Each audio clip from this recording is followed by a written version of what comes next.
چیزیں ہیں حج میں جو بہت ضروری ہے، ایک وقوف عرفہ اور ایک طواف زیارت. یہ حج کے 2 ارکان ہیں. ان میں بھی وقوف عرفہ کا کوئی متبادل نہیں ہے، وقوف عرفہ ضروری ہے. باقی طواف زیارت اس کا بھی آلٹرنیٹ ہے، یعنی دم دینا پڑتا ہے، پھر بعد میں قضا بھی ہو سکتی ہے.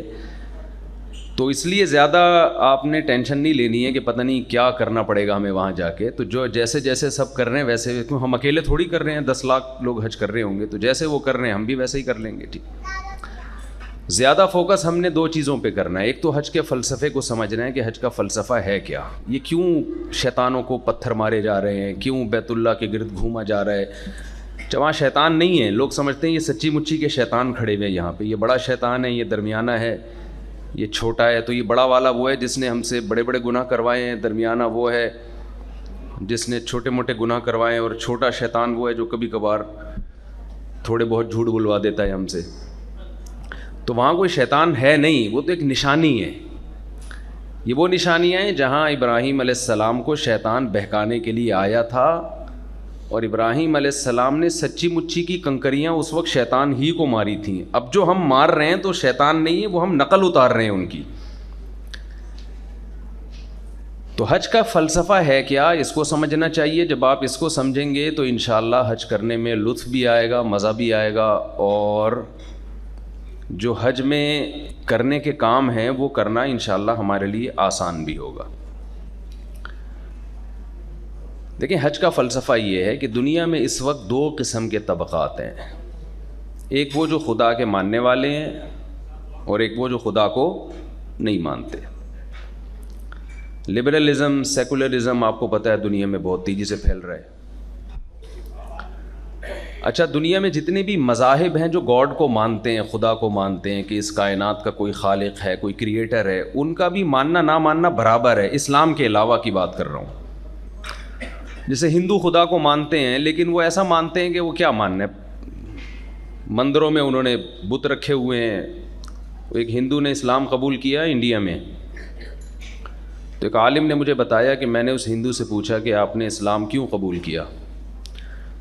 تو اس ہندو نے کہا یار ہمارے ہزاروں کروڑوں خدا ہیں، تو ہم نے کہا ایک اللہ اور محمد صلی اللہ علیہ وسلم کو بھی ایڈ کر دیتے ہیں اس میں، تو کیا جا رہا ہے، یعنی 2 اور صحیح. تو ان کے کروڑوں خدا ہیں، وہ خود کنفیوز ہیں کہ اصل خدا کون ہے. اسی وجہ سے جو ایجوکیٹڈ طبقہ ہے، پڑھا لکھا طبقہ ہے، ہندوؤں میں، عیسائیوں میں، یہودیوں میں، وہ آہستہ آہستہ مذہب سے بیزار ہو رہے ہیں. ان کے مذہب میں اتنی پاور نہیں ہے، اتنی طاقت نہیں ہے کہ وہ ان کو موٹیویٹ کر سکے، ان کو مذہب پہ چلا سکے. جب خاص طور پہ جب یہ سائنسی ترقی ہوئی ہے، لوگوں کے سامنے حقائق آئے ہیں، تو لوگ مذہب سے دور ہونا شروع ہوئے ہیں. تو اب دنیا میں فیوچر میں 2 ہی چیزیں رہ جائیں گی، یا تو اسلام یا دہریت، ایتھیزم جسے کہا جاتا ہے. اگر خدا ہے تو پھر اسلام ہی برحق مذہب ہے، اس کے علاوہ کوئی نہیں ہے. یا پھر خدا کو ڈکشنری سے ہی نکال دیا جائے. گاڈ کا تصور ہی معاذ اللہ غلط ہے. پھر جو جیسے کہ ڈاروین کی تھیوری ہے، اور آپ سب زیادہ جانتے ہیں کہ یہ کائنات خود بخود وجود میں آئی ہے اور سب ایسے ہی ہے. تو ہم یہ کہہ سکتے ہیں کہ حقیقی طور پہ دنیا میں 2 ہی کانسیپٹ ہیں، ایک اسلام اور ایک ایتھیزم، کہ کوئی کریٹر نہیں ہے، بس یہ آٹومیٹیکلی خود بخود دنیا چل رہی ہے.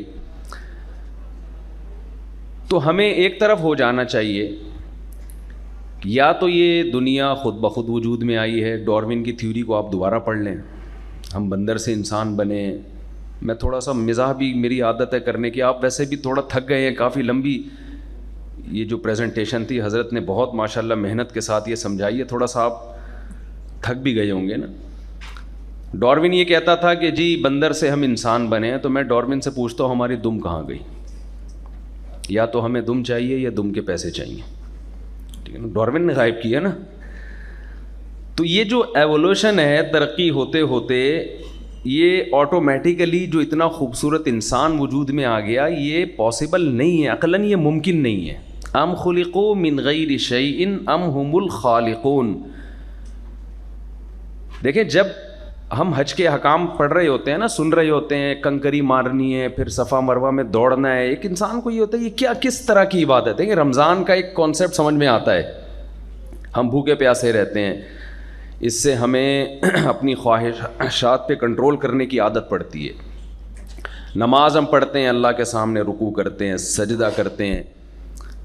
دنیا کے ہر مذہب میں عبادت ہوتی ہے اور یہی طریقہ ہوتا ہے عبادت کا, رکوع اور سجدہ, تو نماز بھی. لیکن حج اکثر ہمارے لبرل اور سیکولر طبقے کو حج سمجھ میں نہیں آتا. تو شروع سے کچھ چیزیں سمجھیں گے تو پھر حج بھی انشاءاللہ سمجھ میں آئے گا. تو ام خلقوا من غیر شیء ام هم الخالقون, قرآن نے اللہ کے وجود کو ثابت کرنے کے لیے ایک سوال اٹھایا ہے کہ کیا تم خود سے وجود میں آئے ہو, آٹومیٹیکلی وجود میں آئے ہو, یا تمہیں کسی نے, یا تم نے خود اپنے آپ کو بنایا ہے. ظاہر ہے ہم نے خود اپنے آپ کو نہیں بنایا. کل میرا جمعے کا بیان تھا, میں نے ایک مثال دی, اس میں مرغی انڈوں پہ بیٹھتی ہے, 10-12 انڈے دینے کے بعد نا وہ انڈوں پہ بیٹھ جاتی ہے, 21 دن تک بیٹھی رہتی ہے, پھر ان انڈوں کو گھماتی بھی ہے چونچ سے. اس کو پتہ ہے کہ گھماؤں گی تو چوزے نکلیں گے. یہ مرغی کا جو چھوٹا سا دماغ ہے, یہ ہارڈ ویئر ہے. یہ اتنی پیچیدہ مشین کروڑوں سال میں کیسے وجود میں آ گئی, اور اس کے اندر یہ جو انسٹالیشن ہوئی ہے کہ اس کو یہ سمجھ ہے کہ میں نے 21 دن تک بیٹھنا ہے ان انڈوں پہ اور ان کو اپنی چونچ سے گھمانا بھی ہے تاکہ چاروں طرف سے ٹیمپریچر ملے ان کو. یہ سافٹ ویئر ہے. ایک معمولی سا سافٹ ویئر کسی کمپیوٹر میں آٹومیٹیکلی کھربوں سال میں بھی خود بخود انسٹال نہیں ہو سکتا. تو مرغی کے دماغ میں ایسا سافٹ ویئر کہاں سے آ گیا, اس کو یہ سمجھ کہاں سے آ گئی. بکری کا بچہ پیدا ہوتے ہی تھنوں کی طرف لپکتا ہے, اسے ماں کے پیٹ میں کون سکھا رہا ہے. بچہ پیدا ہوتا ہے, اللہ ماں کی چھاتیوں میں دودھ پیدا کر دیتا ہے فوراً. یہ ایسا عظیم اتفاق. دیکھیں, ایک لوہا کھربوں سال میں پڑے پڑے تلوار یا تیر نہیں بن سکتا. یہ ایک سیل جو اتنی پیچیدہ مشین ہے, اتنی پیچیدہ ساخت ہے اس سیل کی, جو انسانی اکائی ہے, انسان کی پہلی یونٹ ہے, وہ وجود میں آ جائے اور اتنے زبردست طریقے سے جڑ جائے کہ ادھر آپ کے آنکھوں میں بینائی آ جائے, کانوں میں سننے کی طاقت آ جائے, دماغ میں سوچنے کی طاقت آ جائے, دل پمپنگ کر رہا ہے, ایک ایسی موٹر ہے جو بلڈ کو سرکولیٹ کر رہا ہے. یہ کھربوں سال میں بھی آٹومیٹیکلی نہیں ہو سکتا, یہ ناممکن ہے. ایک چھوٹا سا گلاس کھربوں سال میں جڑ نہیں سکتا, ٹوٹ سکتا ہے, تو انسان کیسے وجود میں آ سکتا ہے. خیر, یہ ایک الگ ٹاپک ہے, اس پر ہم انشاءاللہ سفر میں آپ کے ساتھ ہوں گے اور آپ سے ہماری گپ شپ انشاءاللہ رہے گی. تو آپ نے سب سے پہلے یہ کانسیپٹ کلیئر کرنا ہے کہ ہم بنے نہیں ہیں, ہمیں بنایا گیا ہے. اب جو یہ مانتے ہیں نا کوئی کریٹر ہے, بہت سے گورے بھی مانتے ہیں کہ خدا کا وجود ہے, بہت سے سائنٹسٹ بھی مانتے ہیں یہ کائنات خود سے وجود میں نہیں آئی, لیکن وہ اللہ کو ماننے کے بعد نا اس اللہ کے کسی حقوق کے قائل نہیں ہیں. کہتے ہیں گاڈ کا بندوں سے کوئی ریلیشن نہیں ہے. اسلام نے یہ بتایا, قرآن نے یہ بتایا کہ خدا پیدا کر کے بھول نہیں گیا ہے. جب اس نے پیدا کیا ہے نا تو وہ انسان کے بہت زیادہ قریب ہے. کچھ کام ایسے ہیں جن سے وہ خوش ہوتا ہے, کچھ کام ایسے ہیں جن سے وہ ناراض ہوتا ہے. انگریز کا گاڈ سے کیا تعلق ہے؟ جب کوئی ٹینشن ہوگی تو کہے گا او مائی گاڈ. اس کے علاوہ ان کا گاڈ سے کوئی ریلیشن, بولے نا یار, کیا نہیں ہے, وہ کوئی ریلیشن نہیں ہے. انگریز میں او مائی گاڈ, بس ٹینشن میں گاڈ کو یاد کرنا. ان سے کہو کہ گاڈ نے زنا کو حرام قرار دیا, وہ کہتے ہیں یار یہ یو ایس اے کے قانون کو ہم دیکھیں گے, آسٹریلیا کے لاء کو, یورپ کے لاء کو دیکھیں گے, گاڈ کا لاء ہمیں نہیں بتایا کرو, یہ پرانے دور کی پرانی کہانی ہے, پرانے قصے. ان سے کہا جائے کہ ماں باپ کا یہ حق ہے کہ ان کے اولڈ ہاؤس میں آپ جمع نہ کرائیں. ولا تقل لہما اف, خدا کہتا ہے کہ ماں باپ کو اف کرنے کی اجازت نہیں ہے. گھر سے نکال کے اولڈ ہاؤس میں لے جانا تو بہت دور کی بات ہے. گورا آپ کی اس لاجک کو نہیں مانتا. وہ کہتا ہے یار انہوں نے اپنی لائف کو انجوائے کیا, جوانی گزار دی, اب ان کے بڑھاپے کی وجہ سے ہم کیوں ٹینشن اٹھائیں؟ جب گورنمنٹ نے ادارے بنائے ہوئے ہیں, ہمارے ٹیکس سے گورنمنٹ ان کو پالے گی تو ان کو سائڈ پہ کرو. ان سے کہا جائے خودکشی حرام ہے. وہ کہتے ہیں جب ہمیں زندگی کا کوئی فائدہ نہیں ہے, ٹینشن ہی ٹینشن ہے, تو بہتر نہیں گولی مار کے اپنے آپ کو ہم ہلاک کر لیں.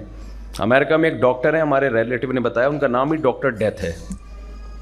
ان کا کام یہی ہے کہ جو پیشنٹ جس کو ڈاکٹروں نے جواب دے دیا ہو کہ اب ان کا انا للہ ہو کے ہی رہے گا اور یہ مریں گے, تو ڈاکٹر صاحب جا کے ٹیکہ لگا کے ان کو پہلے ہی مار دیتے ہیں کہ اب زندگی کا کوئی فائدہ نہیں ہے. اللہ نے کیا کہا؟ مصیبت جتنی بھی ہو, ٹینشن جتنی بھی ہو, جب تک اللہ کی طرف سے آپ کو موت نہیں ملتی, آپ نے خود سے اپنے آپ کو مارنا نہیں ہے. بہت سارے احکام ہیں